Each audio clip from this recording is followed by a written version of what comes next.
participants in Washington. Good evening to participants in Asia, and good afternoon to everybody who may be in Europe or Africa or anywhere in between. I'd like to welcome you to this webinar on making better use of government data to support farmers and how livestock traceability data and agriculture outlook data can help farmers create value in Korea. Now, this webinar is part of the World Bank's Data-Driven and Digital Agriculture webinar series. In the series, we invite innovators, thought leaders, and the World Bank's task team leaders who are transforming agriculture and food systems using data-driven and digital agriculture. So for all of you who might be interested in other webinars, they are available in the World Bank Digital Agriculture website, and you will find the link at the bottom of the webinar announcement. I also wanted to mention that there will be a question and answer session after the presentations, or if you have any questions during the presentation, you can type them in the chat box while the speakers are making their presentation, and someone will collect your questions and will pass it on to the speakers afterwards. Now, in this current and uncertain times, there's increased focus on how we can make our food systems more sustainable and resilient in the context of climate change. And at these times of COVID-19, we're all very concerned about keeping good health. And that has become very important, which also is raising a lot of concerns about where is our food coming from, how safe are they, do I know what's in my food? So to address these challenges, data to assess what the situation is, where are the weakest links in the food system, how do we improve food systems performance, it's absolutely critical to get the right data to develop a realistic action plan. But when we talk about data, what is the role of the government? So that's a big question. So what is the role of the government in this big and complex world of data? So in this webinar, we will learn about the Korean experience, which offers useful lessons for other countries on what is the role of the government. Now, in Korea, the Korean government has developed this digital Green New Deal plan, also called the Korean New Deal, which is focusing on constructing an efficient data platform. And for agriculture, the Ministry of Agriculture, Food and Rural Affairs has established a public data portal. And this portal assembles data from 18 agencies to increase accessibility of open data for everybody. And there are over 1,000 open data sets in this portal covering crop cultivation, agriculture technology, livestock management, pest information, and agri-product distribution.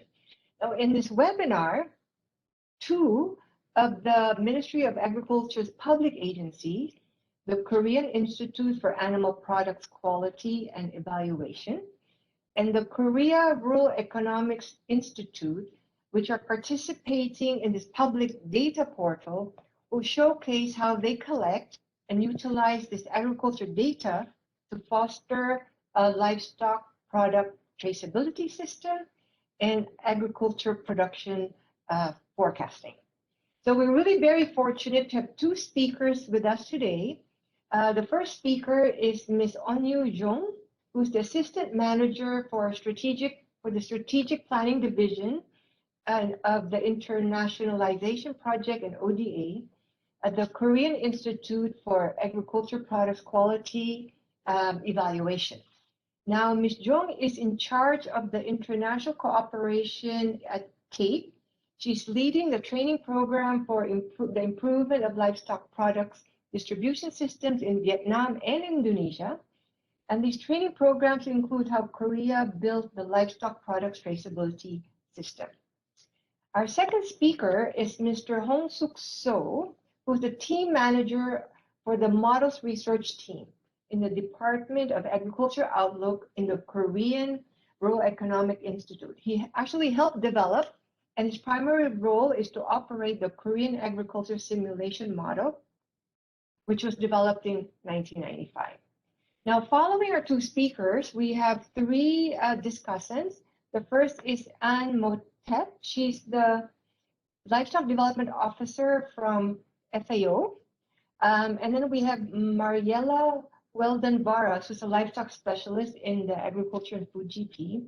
And Mariatis Jean, I hope I pronounced your name properly, who's an economist also in the Agriculture and Food Global GP. Okay, well, let's get started, and I invite Ms. Onju Yong to make her presentation. Over to you, Vivek.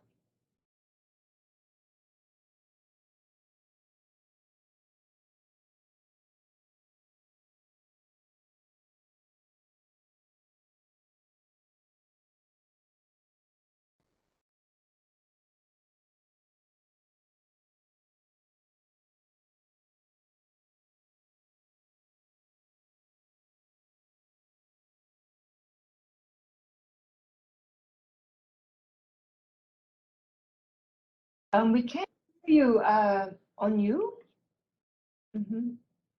We see your presentation.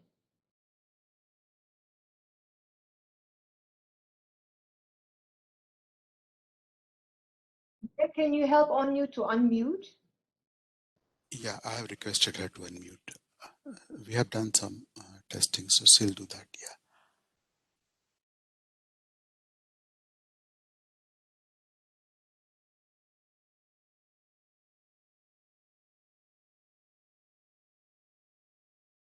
Sorry for unmute. Yeah. Now, can you guys hear me? Yes, very well. Go ahead. Okay. Hello, good morning, good afternoon, and good evening. It's really nice to meet you guys, and thank you for inviting me to this webinar. My name is Onyu Jang, and I'm currently in charge of ODA as an assistant manager of KAPE. Today, I would like to talk about traceability system of South Korea, and then I would like to show some example how the system and its data are used for the government and farmers. Before starting presentation, I will briefly explain the status of livestock industry in South Korea. Korea's livestock industry has shown quantitative growth over the past decade. The number of livestock has steadily increased over the past 5 years, as you can see in the right graph on the top. And the volume of livestock production accounts for 37.9% of total agricultural production. And the farm income of livestock farmers has increased by 78%, 78.9% in 10 years. I can say that livestock industry has greatly contributed to the growth of the agriculture sector in South Korea.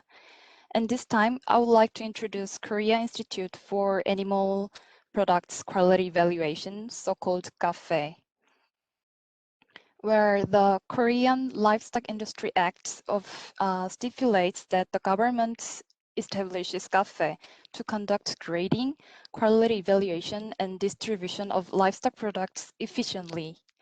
Well, KAPE is an affiliated institute of the MAFRA of South Korea. The institute began in 1989 when it took over grading livestock products.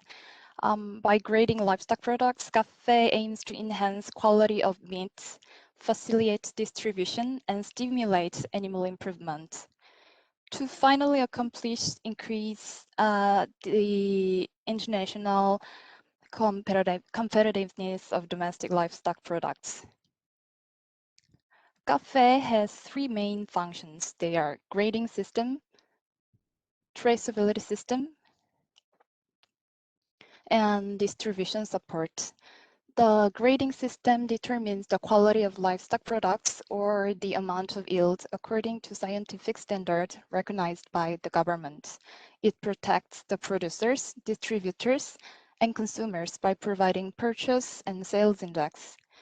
Traceability system, which is the topic of today, is that records and manages the data of livestock products from their birth to slaughter, plus processing and sales.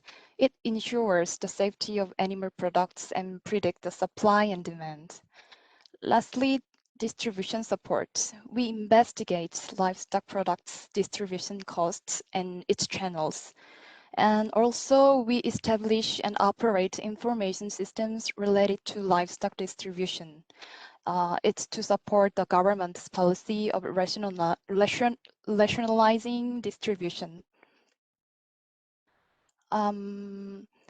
Our institute is divided into headquarters and branches. The headquarters consist of 5 departments and 17 divisions, and the strategic planning division is in charge of international cooperation. The branches are distributed in 10 parts of the country, and the graders works at slaughterhouses in each region and perform grading and traceability duties. KAPE is conducting international cooperation projects. We have been operating an embodied training program since 2014, and the targets are livestock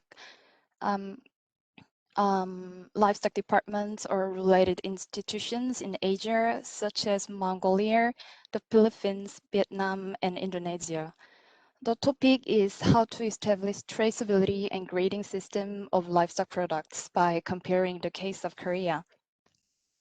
Although there is yet the case of completely transferring the traceability system to other countries, we are focusing on the Philippine case. After participating in the embodied training course from 2015 to 17, they made a follow-up request. So the Korean government has conducted the first consulting to establish traceability and grading system in 2018 to 19, and the second consulting to establish a pork grading system, and then is now carrying out a loan assistance FS for the introduction of a livestock product traceability system in Philippines. Well, so how to transfer traceability to others? Well, the result of consulting of Philippines was that it was difficult to apply traceability system alone, and it should be accompanied with the improvement of infrastructure of the whole industry. So we should consider not only establishing traceability system, but also understanding the livestock environment of our country and design development plans suitable for that country so that the infrastructure improvements can be accompanied. On the other hand, when we are going to transfer the traceability system to a country, we should consider why the country wants to introduce it. For example, whether it is to expand exports or to improve livestock industry. The direction of introduction of the system should be adjusted. We would like to provide consulting and support on the introduction of quality and traceability management systems to countries in demand. The next is the understanding of the livestock traceability system. So livestock products traceability refers recording and managing all data from birth to slaughter, processing, and sales. When a livestock disease occurs or a problem with livestock products arises, the system backtracks traceability data and helps the government take action quickly. By managing the traceability, you can secure the safety of livestock products and predict the supply and demand situation. If you look at the pictures below, each cow is assigned an identification number on the farm, and its traceability is maintained at all stages of distribution, from slaughterhouses to processing company and sales stores. Well, let me introduce a case of finding a lost cow. Last summer, there was a heavy record rain in South Korea. Some cows drifted 50 miles to 55 miles away. Nevertheless, the cow was able to find its owner because As of cows in Korea, their traceability is managed individually. Therefore, it is possible to check the information of the owner of a cow and where it is raised by looking up the identification number on the ear tag. So what has driven the traceability system in South Korea? First is the imports liberalization of beef and pork. Their imports were liberalized in 1997 and 2001 respectively. As a result, there is a need to manage the supply and demand of livestock products in Korea stably against imported products. The possibility of counterfeiting the origin of imported food had to be prevented too. In addition, the worldwide BSE, so-called mad cow disease in 2000s, has increased consumer interest in the safety of livestock products. Livestock diseases didn't enter after BSE. In the 2000s, disaster-type livestock diseases such as FMD, AI, and ASF continued. The need for systematic quarantine management has emerged. In 2017, insecticided eggs have become an issue in Korea. Pesticides have been detected on egg shell, and it leads consumers' demand for safe livestock products. So to summarize the drive for the traceability in South Korea are as follows. First, consumer demand for food safety and hygiene. Second, to effectively control animal disease.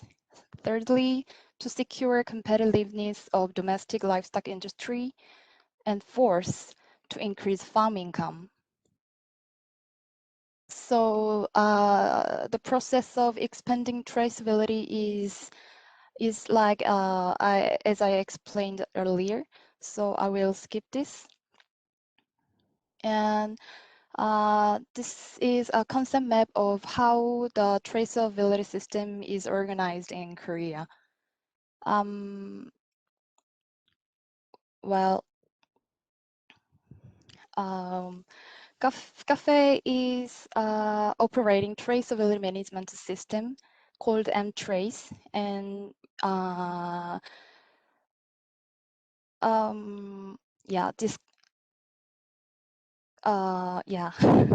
KAPE manages and operates the traceability system in its database. The traceability data of breeding, slaughter, meat packaging, and sales stage, along with traceability monitoring data, are sent to the database. KAPE creates an official online site for traceability. It allows people to inquire traceability information on the site and announces violation. The traceability information of cattle has been approved by Statistics Korea and are replacing the number of livestock. Local governments check the data and use it to establish local livestock policies. In addition, the data registered in the traceability system is linked to 9 major external systems, including that of the government, associations, and the private sector. These data are used for quarantine management, food safety, livestock improvement, work efficiency, and etc. And I'm going to skip detailed process of collecting data from each stage. Then how traceability acquires confidence. KAPE uses DNA identification test as a monitoring system to verify the traceability information's accuracy. The test uses the fact that each individual has a different DNA structure. Graders collect samples for every carcass of cow at the slaughterhouse, and the samples are sent to the gene analysis lab in the KAPE. Their DNA are analyzed and compared with the samples collected from packaging company and sales stores nationwide to verify identification. After that, they are stored at the gene sample storeroom for 2 years. Next, I'm gonna explain how the traceability data is applied to farmers.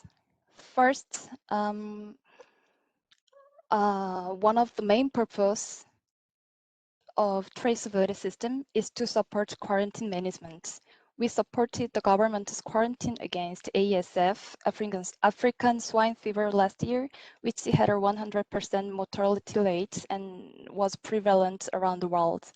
To set up a response team immediately after the ASF occurred and to support the government's quarantine policy, we provided statistics and status reports for the government, such as breeding status of the area that ASF occurred and the surrounding area or slaughterhouse shipment status and so on. So when livestock disease occurs, basic information, history information, and other linked information and quarantine information are collected and provided to the government. Emergency warning system is activated when livestock hazard occurs, and the moving routes of hazardous livestock products can be tracked to block distribution, and the products can be recalled or discarded. Another achievement of traceability system is data acquisition. This strength comes from registering all farms and all cattle in Korea, and the efforts of participating agents have been made to improve reliability. Smartphone apps have been developed to make it easier for farmers to use these data, which allows them to compare various information such as grades, weight of a carcass, and price with the national average and excellent farmers. By these comparisons, farmers will be able to more accurately and objectively diagnose their cattle and their breeding management, which will eventually contribute to the improvement of farm income. Recently, we are developing a feedback model for a feedback model for farmers by merging traceability and grading data. In the first stage, from the traceability and grading system data, a farm's performance was just printed out without any processing. We provide results and consult farmers. We have to explain a lot for the farmers. In this stage, we decided to expand consulting services because farmers showed positive responses to consulting. In the second step, the traceability and grading system data were visualized like this so that farmers could directly understand. We also offered them to inquire these visualization services online by themselves. In the third stage, this year, AI machine learning technology will be applied to traceability and grading data to develop and utilize algorithms that recommend solutions for each farm. This year, we are working on it and in cooperation with private enterprises.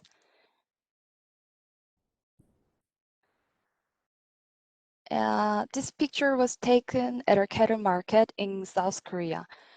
The important thing in the cattle market is to choose a good cow, but in the past, farmers should only depend on their experiences or basic information provided in the livestock markets.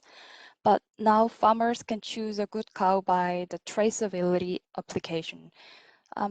Just like a human genealogy, they can enter the cow's traceability number in this app to identify information provided in the livestock markets. But now farmers can choose a good cow by using traceability application.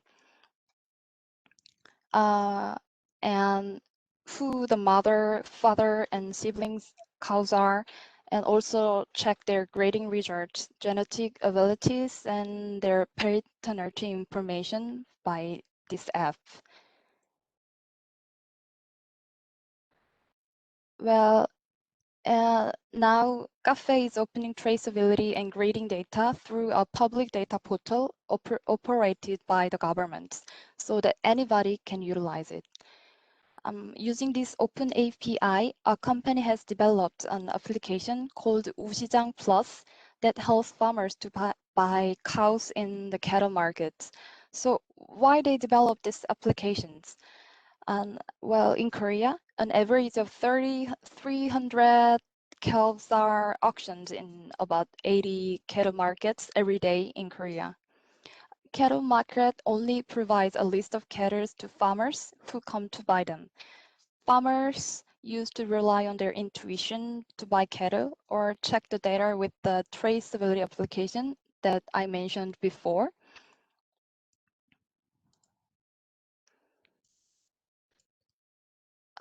Yes, but this newly developed application provides better service for inexperienced people or farmers who have difficulty using data by themselves. 우시장 Plus analyzes the family data of cows in the cattle market and visualizes the information. Public open data of cows are collected to analyze the pedigree information of each calf has and economic characteristics such as genetic potential and provide predictive carcass performance up to 30 months later. Well, this application dramatically reduces working hours that take 3 to 4 hours inquiring car information individually on the application, on the traceability application that KAPE has developed, and help farmers easily select good calves and focus more on breeding activities.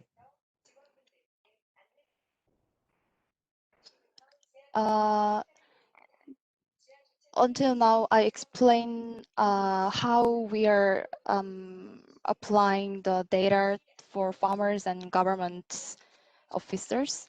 And this is another service KAPE is operating. We do establish and operate information systems related to livestock distribution. And I would like to introduce a few more things where KAPE establishes and operates a transaction certificates portal sites where various information related to traceability, inspection, grades, and other certifications of livestock products can be issued. This site can view 11 certificates of 9 institutions at once and issue those certificates as one integrated certificates. Here, KAPE plays a role in securing transparency in distribution of domestic livestock products by providing integrated certificates. Well, KAPE thought there were too many certificates needed for distributing livestock products. Therefore, we kept communicating and cooperating with central and local governments and public institutions like KAPE to integrate those certificates. Therefore, we could achieve innovation that is providing livestock certifications in the form of one-page certificate at one site. We are operating a website that collects and discloses the selling price of 5 major livestock products in the production, wholesale, and retail stages. Well, the prices of 5 species are provided. They are cattle, pigs, chickens, dogs, and eggs. The prices are collected by distribution stages. At production stage, livestock market price and farm receiving prices is collected. At wholesale stage, wholesale market auction price and meat packaging price. At retail stage, price by region and price by each company is collected. So who are the users of this service? First, consumer. They can reasonably purchase by looking at real-time price comparison. Secondly, owners of butcher shops. They can check production and wholesale prices and can purchase meat at an appropriate price. Thirdly, producers. This service helps to check price trends and determine when to sell to the cattle market. Well, this concludes KAPE's presentation on how traceability system is operated and how the data is used for governments and farmers. Thank you for your time. Thank you, Anu, for that excellent presentation. It's amazing how much data is collected, like you said, from the birth of the animal all the way to the sale. These animals and the products have no secrets, and you can really find them in the website and even get the certification for the products. So thank you very much. Now let me hand it over now to Dr. Hong Suk So to make his presentation.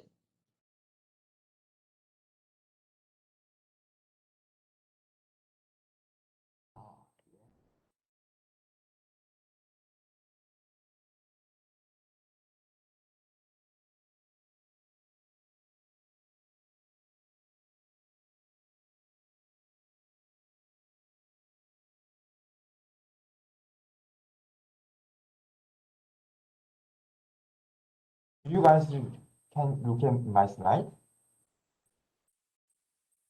Yes, we do. Yep, you can see your slides. Yeah, maybe if you can switch to presentation mode. Okay, yes. Yes. Okay, perfect. Looks good. Go ahead. Yes. Good morning, everyone. This is Hong Seok-seo from Korea Rural Economic Institute. First of all, thank you for inviting me and giving a chance to make a presentation in this good webinar. I will give a brief presentation on agricultural outlook system in my country, South Korea. First, what is the necessity of agricultural outlook? Why is high needed? The answer is the characteristics of ag products. People must have something to eat for living. That is, agricultural products are inelastic in demand. So even a small shift or change in supply brings about a large fluctuation in price. So we need to voluntarily adjust supply and demand based on accurate information. If we look at the definition of ag outlook, it is forward-looking information about cultivation areas or production amount or market price. That is very helpful in making decisions for farmers. And it is also used to stabilize supply and demand as well as market price. The outlook information is produced based on comprehensive analysis of supply and demand conditions and announced to farmers. There are three requirements of outlook information, which are reliability, objectivity, and timeliness. Reliability, it should be reliable information through accurate investigation and analysis, and objective information, which is not biased toward particular interest groups. And no matter how reliable and objective the outlook information is, if we do not provide timely information, the usefulness of the information decreases a lot. Next, I will briefly explain history of agricultural outlook in South Korea. The Agri Outlook project has been implemented on a legal basis. Article 5 of the Act on Distribution and Price Stabilization of Agricultural Products states and prescribes this project. And enforcement rules designate KREI, my institution, to establish and operate a dedicated organization for Agricultural Outlook project. This project started in 1999 with only 12 people on 9 products, which are 5 vegetables including cabbage, radish, green onion, and normal onion, and dried pepper, garlic, and 3 fruits such as apple, pear, grape. As the social demand for agricultural outlook increases, the products to be observed have been expanded. So now about 80 people are producing outlook information on the total of 35 products. Not all domestic agricultural products can be observed due to the resource constraints. So outlook information is produced only for domestic agricultural products with large production values or wide price fluctuation. So 31 domestic products, including 10 vegetables, 6 fruits, 7 fruit vegetables, 6 livestock, and 2 crops. After agflation in 2007, we recognized the necessity of observing international grains. We added 4 international ag products that have a great influence on domestic food prices in Korea, which are soybeans, wheat, corn, and rice. The project budget is $15 million per year, and our department consists of 8 teams and 8 people. This slide is the main jobs of our organization. Ag outlook information can be divided mainly into 3 parts, which are short-term and mid-term and long-term outlook information.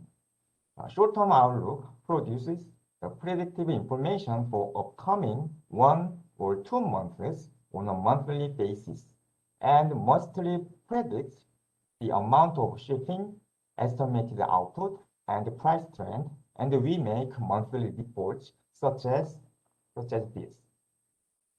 For mid-term outlook information, supply and demand situation and trends are provided on a quarterly basis.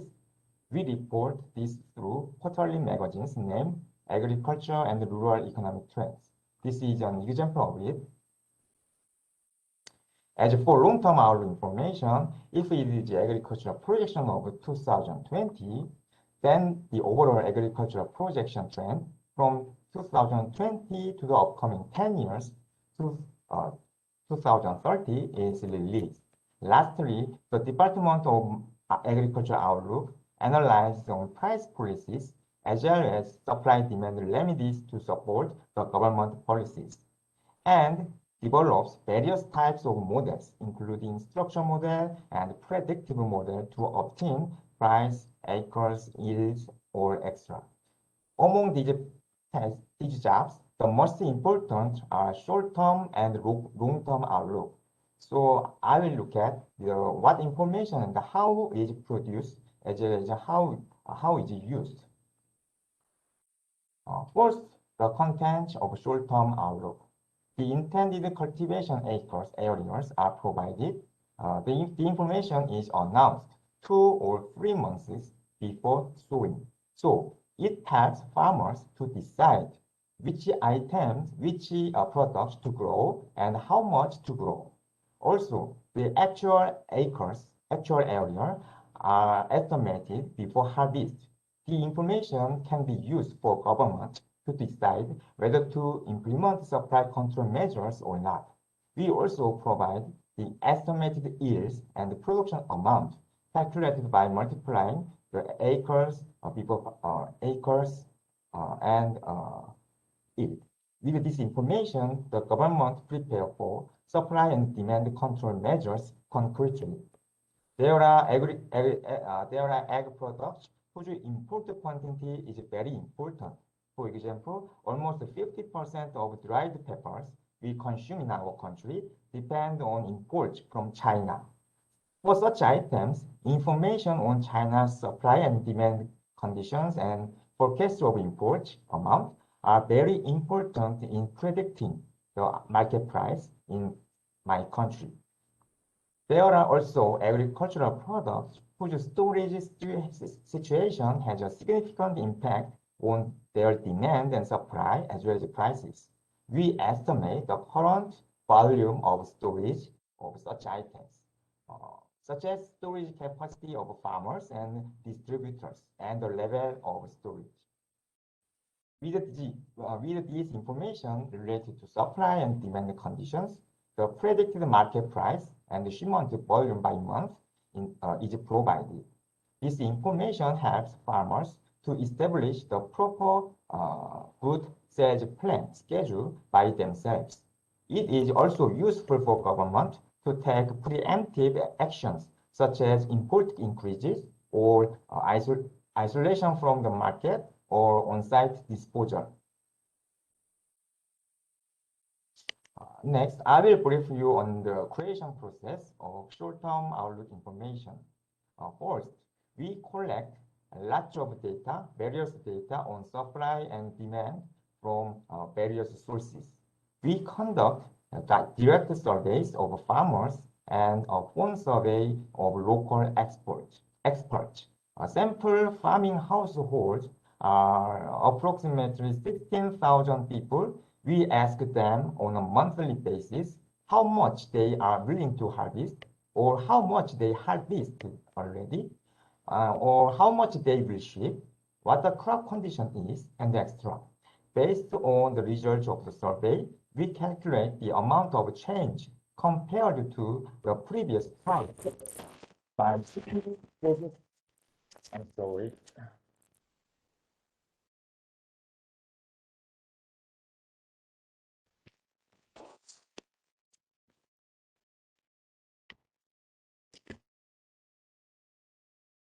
Sorry, video was down. Yeah.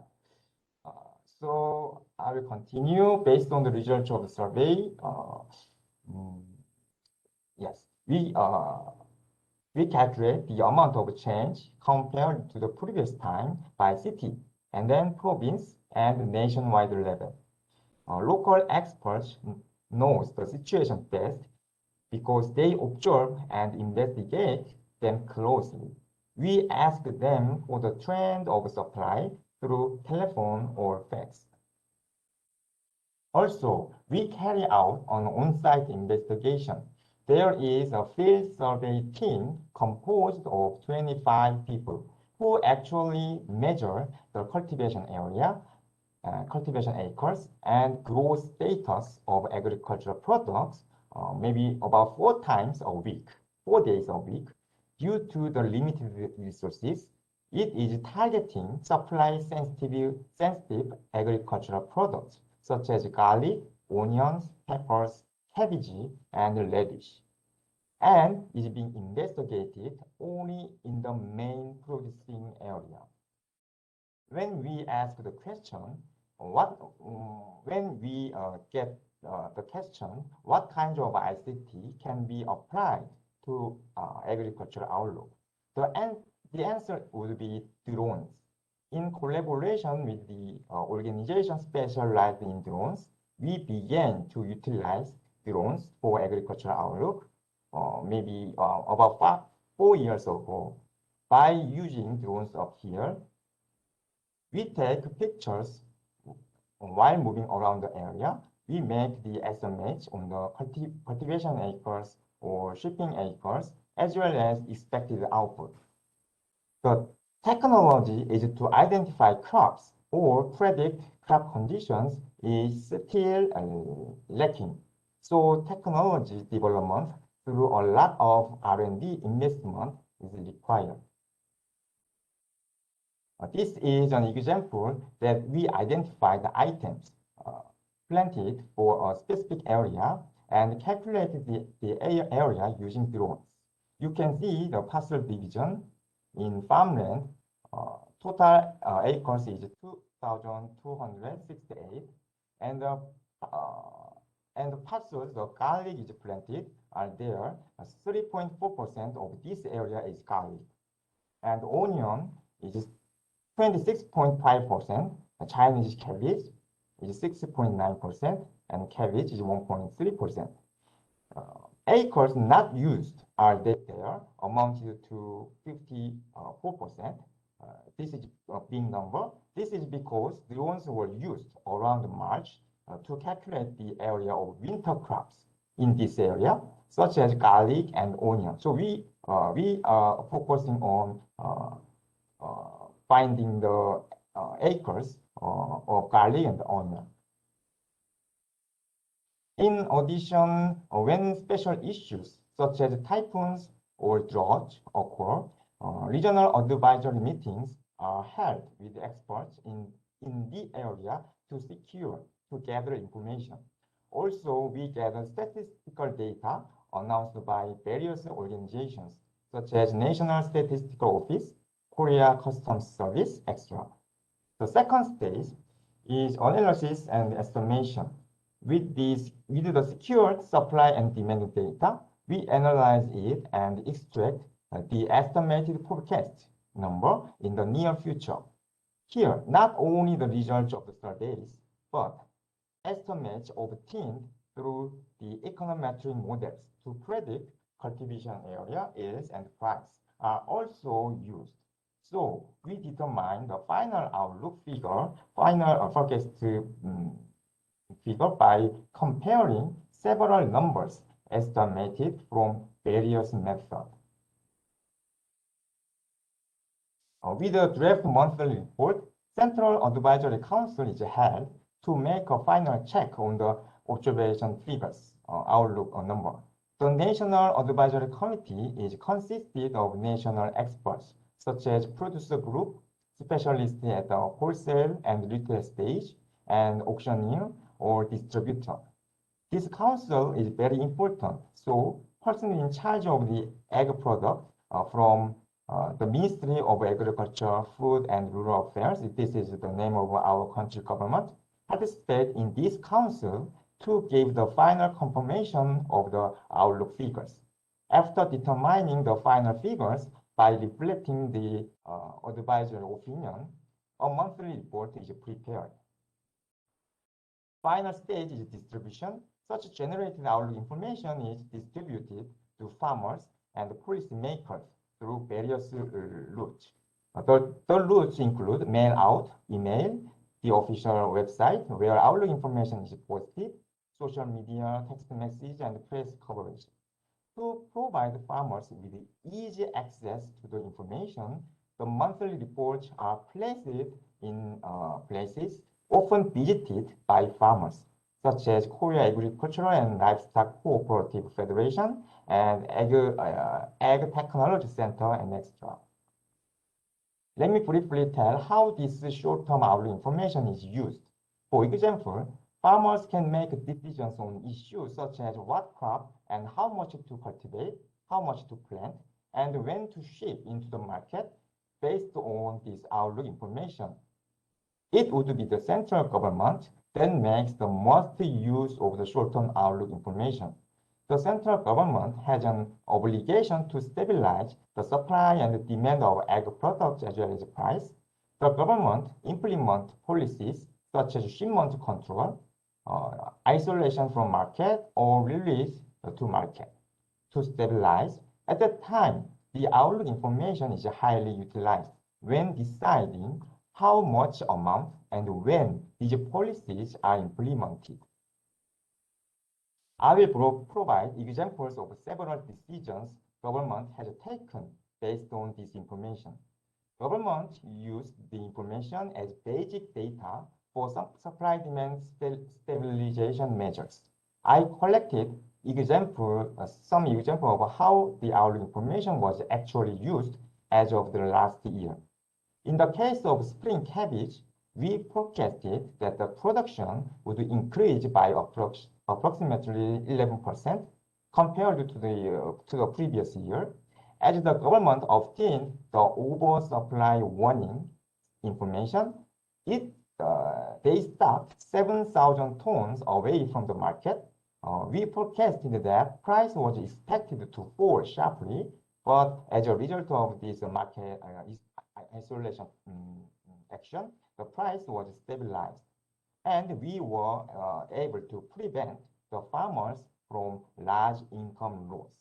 In the case of rice as well, it was predicted that there would be downward trend in price due to slumping consumption. The government used this information considerably in making decisions. They took a proper action, which is to transfer the estimated amount of supply to public reserve. However, the most important thing is not only the stabilization of price, but the cultivation acres, the plantation of acres was also controlled based on this information. When we surveyed intention of vegetables cultivation last year, especially vegetables used for seasoning, such as garlic and onion, areas were expected to decrease considerably. In such cases, a price increase is expected highly. Based on this information, the government carried out the regional tours, that is, visited major main production areas 6 times to invite the farmers and share the outlook information with them. We told them that they have to manage their cultivation area. The acres needed to be increased. By doing so, we were able to prevent shortage of production output in advance. Next important information our department provides is long-term outlook information, which is estimated forecast supply and demand of major production in Korea, as well as total amount of Korean agricultural sector for the next 10 years. So we called it as an agricultural projection. For this projection, we developed and operated KREI Cosmo model as a tool, which stands for Korea Agricultural Simulation Model, and KREI is my institution name. The model was developed from 2007 to 2008 through a joint study with a model specialized agency, FAPRI in America. Since then, we have improved quality improvements, such as development of modules that reflect new internal and external policy variables. We have also achieved quantitative expansion such that we have added new products that can collect data. As of 2020, the model includes a total of 69 egg products, which amount to 98% of the total agricultural production. Let me give a brief explanation of the model. It is a dynamic partial equilibrium model, which is limited to the Korean agricultural sector. It is a system of simultaneous equations that quantitatively links supply, including production, and demand, including consumption. So the model derives the market price that balances supply and demand.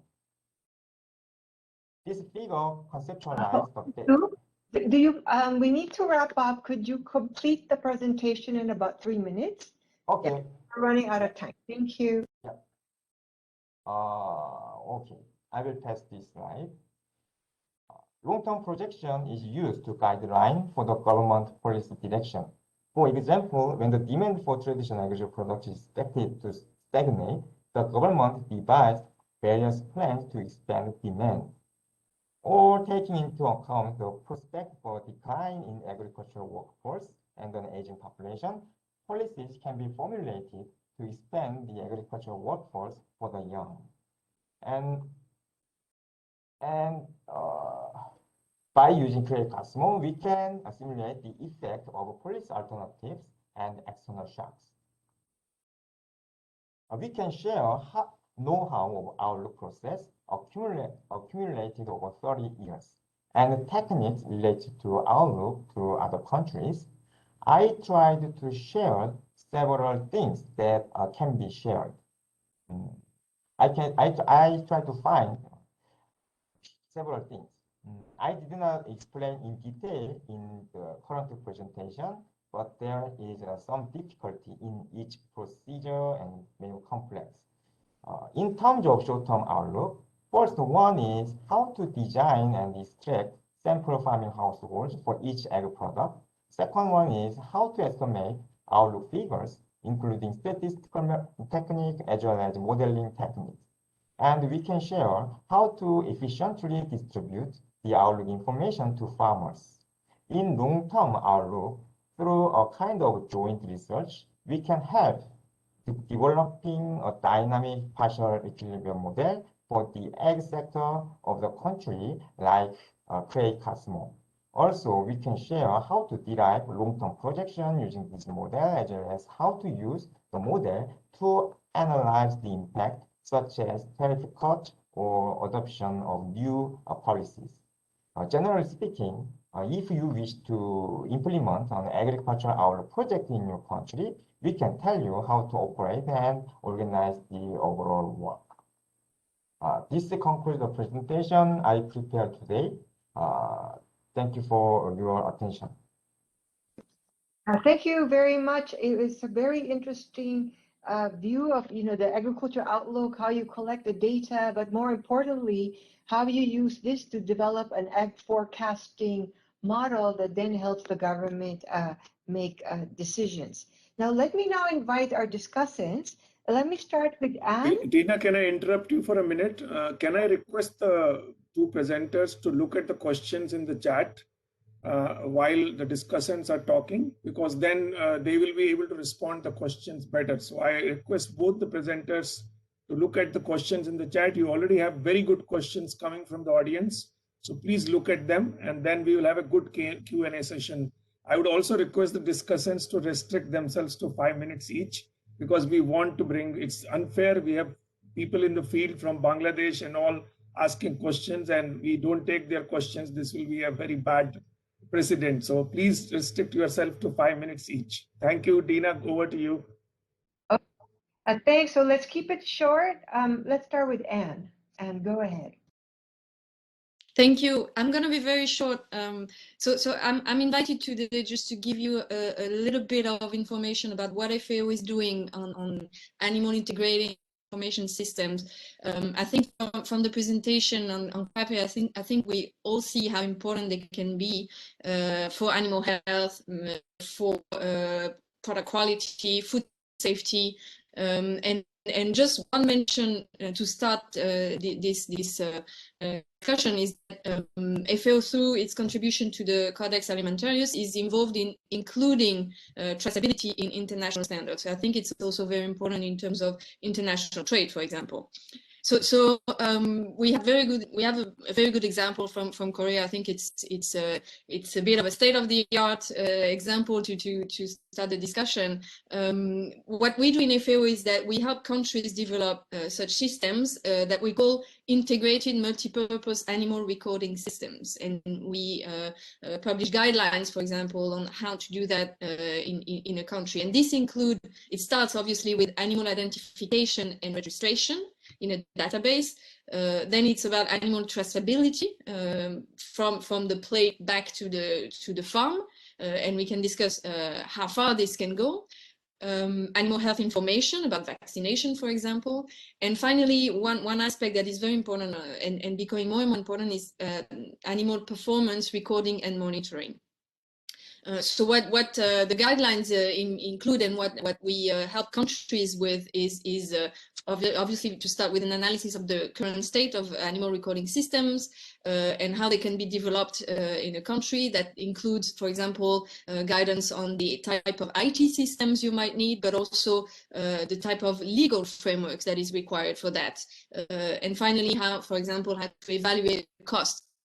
Costs usually depend on the scope of the system. You know, I mentioned from identification to performance recording and monitoring, how far you want to go. This will represent different costs at country level. And for the farmer, the cost depends on for example, whether the identification system is electronic or not, the type of tagging, and so on. So just to give you a couple of examples of what we do with countries, we're working at the moment to develop such a system in Georgia for a 4-year program. That's how long we plan on needing for developing such an integrated system. But we're also working with India, with Mongolia, Pakistan and Kyrgyzstan, some countries in the Caribbean region, in Tanzania as well. So there are many countries that are developing integrated multi-purpose animal recording systems at the moment. So in this means conducting assessments, as I said, but also feasibility studies for implementing integrated information systems and traceability systems on livestock, the design of softwares and the capacity building that are required for that.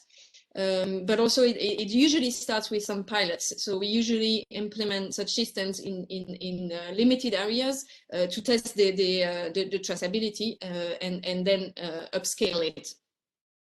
We also serve as brokers between governments and some types of service providers that can help in for example, developing softwares and so on.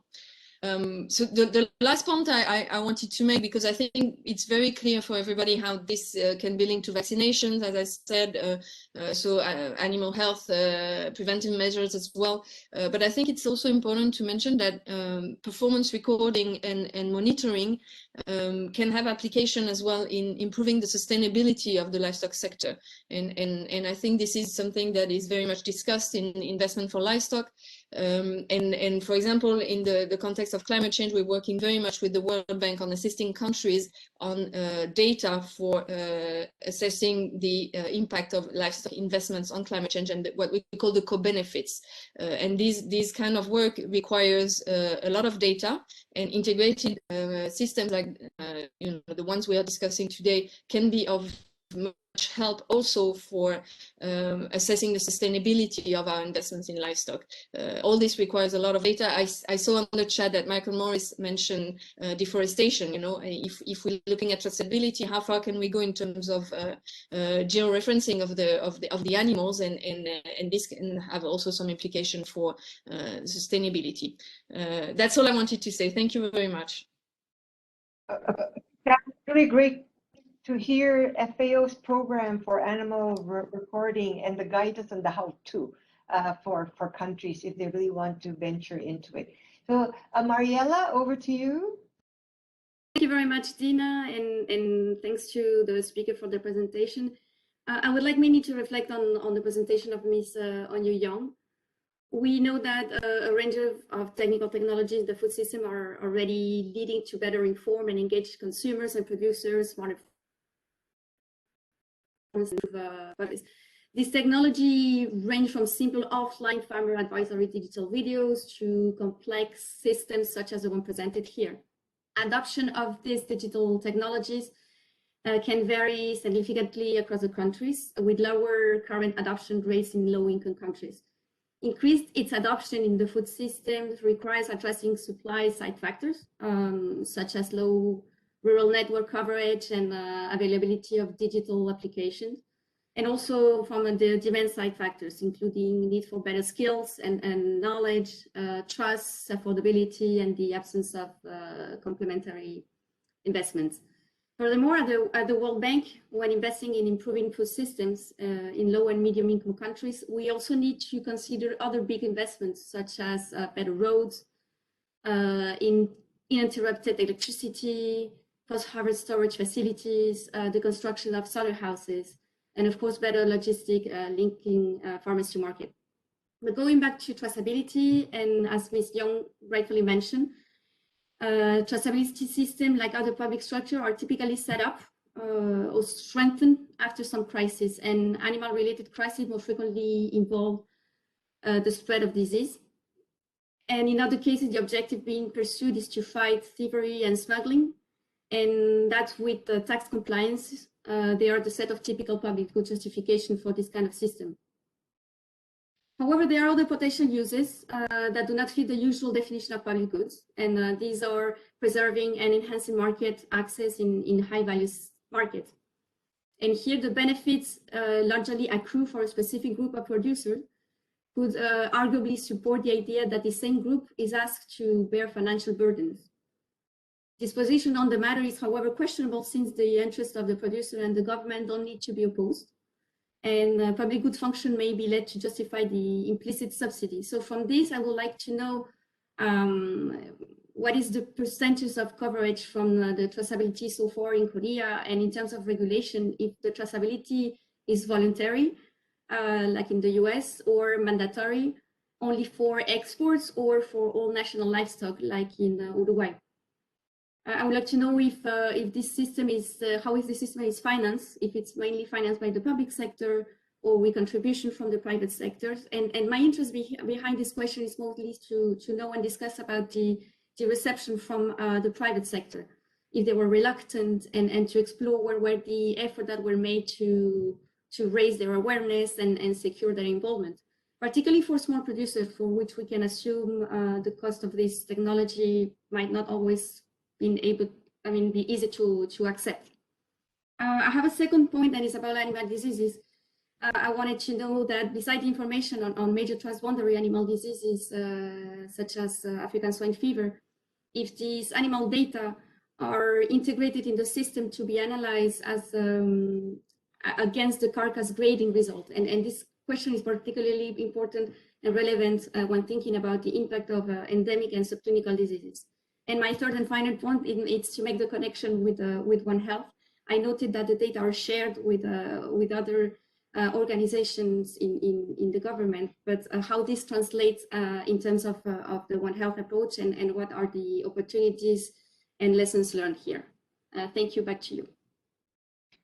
Thank you, Mariella. Excellent points, especially, how do we adjust the Korean system to different countries depending on their capacity, including their digital capacity. Okay, let me turn it over to our last discussant, Maria Agnes. Over to you. Many thanks for very interesting presentations indeed. Can't hear you well, Maria Agnes. Maybe you can. Sorry. You seem very far away. Sorry, it's my microphone is changing with WebEx. Okay, maybe you can speak closer. I need to change microphone. Sorry. Let's check that. If you hear me enough, if I speak very loud. We can't hear you, Mary Agnes. I suggest that to save time, put your questions in the chat now, because otherwise we have very less time now. Yeah. Maybe Or you pose some of the questions first, Parmesh, and when you fix your once you fix the microphone, you come back. So maybe Parmesh, you want to share some of the questions we have received so far? Sure. So I just want to change a little bit. I want to bring Christian Berger, who would have normally been a discussant on this webinar. He's leading big livestock programs in Bangladesh. So Christian, over to you. You can ask your question directly, and then I'll take other questions after that. Go ahead, Christian. Thank you. Well, thank you very much, Parmesh. Hi, Dina. I'm happy to see Anne as well, who's working with me on the Bangladesh program. As a matter of fact, I used to be leading the animal identification program in France years back. And animal identification is a basis for many applications, and there is no traceability without some kind of identification. So we've had very good questions from the discussants, actually, and I'd really like Onyu to respond to these. She did a great presentation in a short time. I was very thrilled. On my side, I would add, there were questions about is it a mandatory system or is it not mandatory? How much does it cost and who pays for the cost? Is it a public service or paid by taxes, or is it paid by the value chain? This kind of question, I think they are very interesting. Now, I'll add two more questions.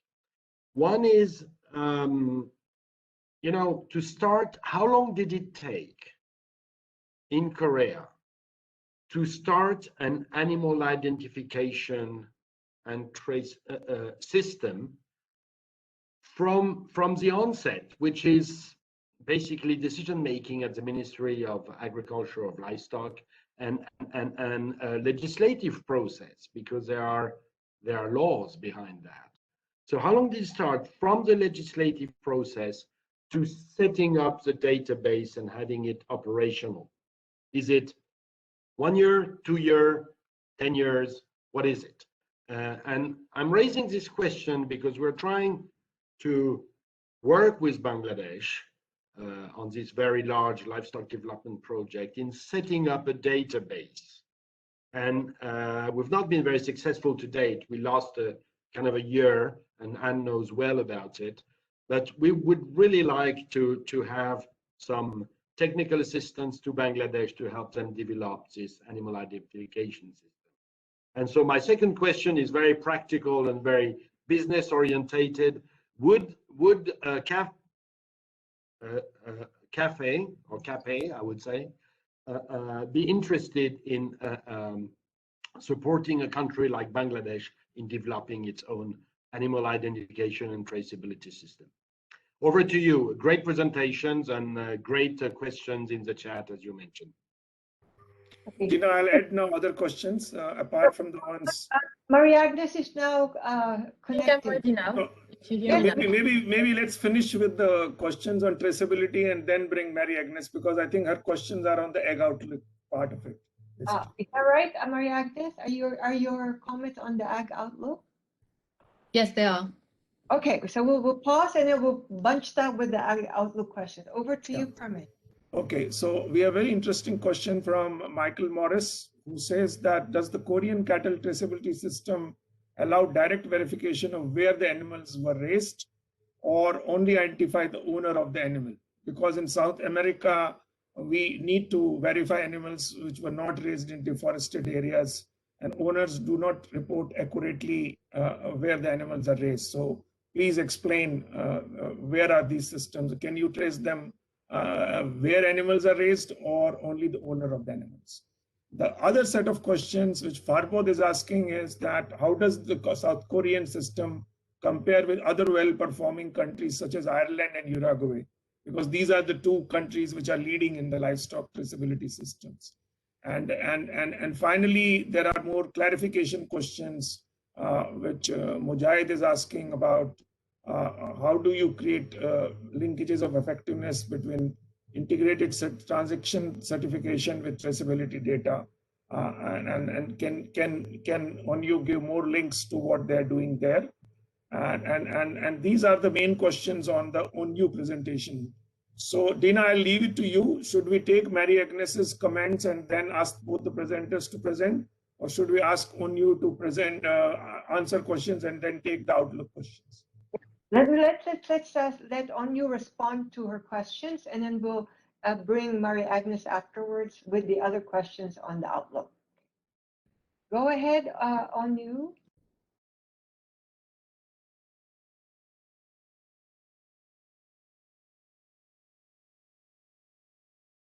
Your microphone is off, Onyu. You can unmute. Can you hear me now? Very well. Go ahead. Okay, thank you for you guys' wonderful questions. Where I'm not that expert in this area, so I don't know how much I can answer those questions, but I'm trying my best. Well, the first question, Michael Morris, yeah. The question. I'm going to answer. The traceability system records and manages information from birth to the final stages of sales, such as farm address, farm manager information, birth date, vaccination date, a slaughterhouse name, meat packaging company name, and etc. It shall be reported to the traceability system within 5 days after the birth of the calf. So, and if you don't register your birth at the birth of the calves, you won't be able to trade or ship to slaughterhouses. And the questions for Christian Berger: how long did it take for Korea to implement a traceability system from legal affairs to operational database? Where from 2004 to 2008, pilot projects were started in some areas in Korea, and we gradually expanded nationwide. And the cattle and beef traceability system took a total of 6 years from the pilot project to the stabilization stage. And the second question of Christian Berger: what is the cost of individual beef identification and database maintenance in US dollar per cow and per peer? Where now I can answer how much it costs per cow per peer, but we are running a traceability system for cows, pigs, chickens, ducks, and eggs, and the total of 30 billion Korean won, which is 6,047,000 US dollar is spent every year.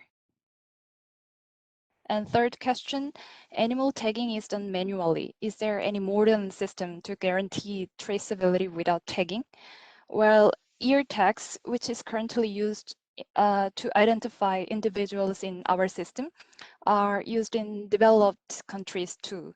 And the time when the traceability was introduced in Korea, there were not developed modern systems such as beacons and RFID. most of the countries that operate the traceability system only operates from breeding to slaughter, but in Korea, cattle information is recorded and managed from the farm to the sales days or farming to farms. So we also looking for utilizing 5G and IoT in detail, RFID beacons, biometric systems, and vehicle movement GPS information are under consideration. And the question of forward yourself. Oh, yeah. So on you, we're running out of time. Maybe you can respond to Farbot's question in the chat box. We need to move on now to the questions on the Outlook. Maria Agnes, why don't you come in now, and then Parmesh will share the other questions. Thank you very much. I'm sorry about that problem with the sound. So focusing a bit more on the Outlook presentation, thank you very much for this interesting presentation of what's happening in Korea. And so we heard about how the data from the Outlook is open, and the data produced is already used to inform farmers and by the government, and from my understanding, more in the context of management of stocks and supply and demand stabilization measures.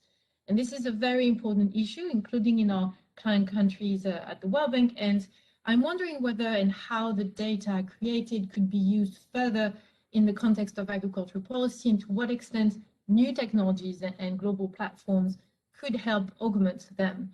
And just to tell you just a little bit more about that before I go to my questions, we know that an important issue for policymakers in the agriculture sector is what we call policy-related transaction costs, which in part results from the difficulty to access or create enough information to better target agricultural policies, and particularly agro-environmental policies, which are increasingly important today. Governments, particularly OECD countries, such as in Korea, have been investing a lot in gathering information in the agricultural sector, which is a sector which is traditionally heavily supported, and to increase their understanding and the trends in the sector, manage the implementation of policies, and track potential needs.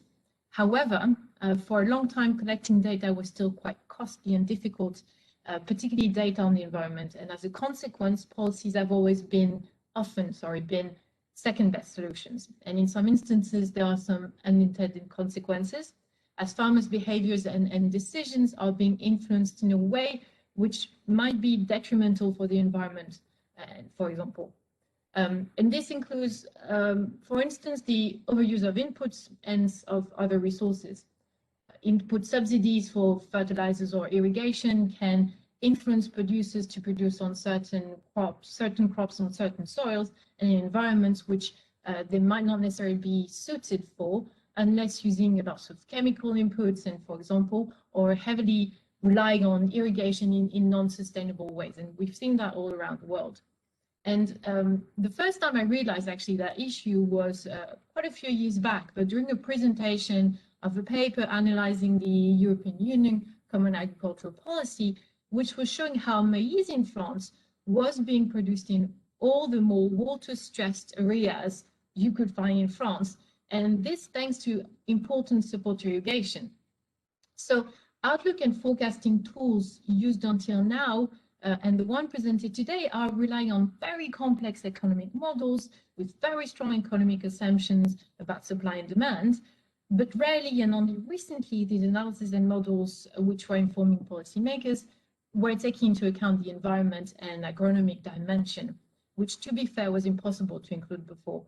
But this is less the case today, and there's an explosion of solutions developed at the global and national levels, which allow to add layers of complexity to these models and could do a better job at informing policy designs, and even allow to move to what we call results-based policies. And so to finish, some forecasting tools are using access to information through satellite data, for example, to help farmers better select the crop they will produce according to a range of parameters, including, like we've seen, prices and expected economic returns. But these returns are estimated according to crop suitability on land, according to soil characteristics, temperature, precipitation, etc. And I was actually told recently about how a company developing this exact service had worked with the government of Turkey to see how such technologies could be used to better target their subsidies to inputs, to farms and crops for which the soil and climate in which they were produced were more suited. And so this leads to the relevance for our country, client countries, which very often are far from having the capacity to, I'm finished, sorry, I'm finished. They don't have the capacity to develop these kind of data that we've seen today in the short run and in-house. So we've been working with many global platforms at the World Bank recently, increasingly using satellites data and using this information to help maybe leapfrog our client countries to use data-driven policy making. And my first question would be, how could we prioritize the rest of the resources so that we help our countries see what kind of data would be missing from this platform? And maybe our panelist can tell us what he believes would be the core data we should look into first, knowing that we have all these global platforms out there. And maybe if you could tell us whether they are themselves thinking of using more satellites data and maybe displaying more their data with spatial data platforms like some other countries are doing that. So trying to look into the next steps, how we can help leapfrogging our countries and what are the priority data that they believe they should gather to inform policymaking in agriculture. Sorry for being a bit too long. Thanks. Okay, thanks. Parmesh, you want to just maybe list the 3 questions that are related, and then we'll stop there. And for the rest, we will ask on you to respond in the chat. Okay. Yeah. So the 2 questions I would add to the question which Mary Agnes raised on is Korea using satellite technology to improve for better forecasting. The question is, does this Outlook tool include models for early warning against crop loss or climate change related vulnerabilities? Do you do crop forecasting and include early warning system? Have you included that in that? The second question is, to what extent does countries' logistics and distribution infrastructure support price stabilization and supply prediction? So is this only the forecasting tool has to be used in conjunction with other tools like warehouses and things like that? So how does Korea deal with that, storage and warehousing, and with this data, how do you do that? These are the 2 main questions we have. So we could ask our presenter to now respond to these 3 sets of questions. Can you hear me? Yes, I hear you very well. Oh, okay. Yes. The first question, early warning system. In my department, there is an early warning system that predicts the supply and demand of international grains and determines the situation based on this information, the future estimated value. This kind of early warning system is also expanding to domestic crops. But actually right now we have one early warning system related to international grains. And the second question is logistics and distribution infrastructure. Actually, when we make estimation for the future price, distribution or logistics information status is not taken into account when producing observational outlook information. This is because the quantity supplied to the market is the biggest factor in determining the price. So what we are looking at is production, mainly production only. And in the logistics sector, we only look at storage companies, so private companies. However, they do not readily respond to our survey, and the reliability of the survey results seems to be not high, not credible. So I think we cannot expect the distribution infrastructure to support or not to use their information. Yeah, that's all. Yeah.